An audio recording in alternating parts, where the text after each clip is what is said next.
it's Natalie from Vidversity, and I just thought I'd give you a few hints and tips on producing a video with minimal resources. So I'm not talking about a whole production of getting in a camera person and a crew. I'm talking about just doing something like what I'm doing now. So the first thing is you can download the app from Google Play or iTunes. That's the Vidversity app.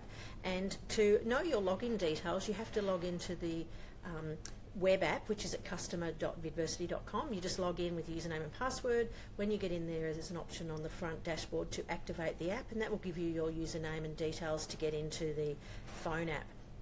Now, the things that I use to film is some kind of tripod. The one I'm using now is really light and easy, and it goes up to about, I think it's 1.5 metres. It costs about $29 and it's portable. You can also use something like this, which is what we call a pop socket, which allows you to lean your phone just on a table or something. And the two things that are really, really critical when you're filming is sound.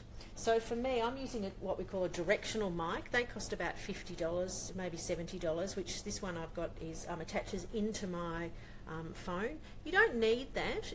Many phones it's enough just to have the microphone built in, but if you want to go up a step, a directional mic is something that's quite useful.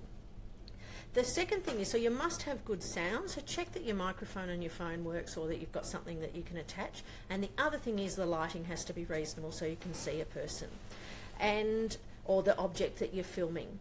And then once you've videoed, you can then send it. So if you're using our app, you just go into there, you've created your video, you name your video, you can trim it, so if you want to chop and tail it, because most of the problems that you have in relation to a video is when you're starting and running back to your seat to get started, or you're pressing stop, so you can cut those chop and tail ends off, and then you can go into manage uploads and you click upload and it goes straight into our Vidversity app, ready for you to edit, make interactions and make it live.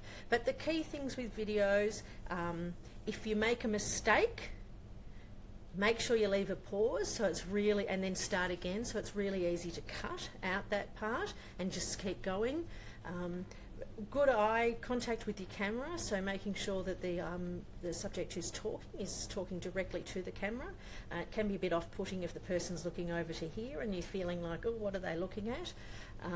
And of course sound and lighting are the key things, but it shouldn't be hard. Don't make it into something that's overcomplicated. It's actually something we do all the time with our phones. It's just sometimes we're not so great when we turn it on to ourselves and film ourselves. So don't overcomplicate things. The key is you can also, if you want to, you can also add to phones these days a teleprompter. So if you prefer to have a script, there are lots of software that you can put onto a tablet or a phone that will actually put the script out so you can be reading it as you're filming. So that can be nice if you're really not comfortable of just ad-libbing and going off the cuff.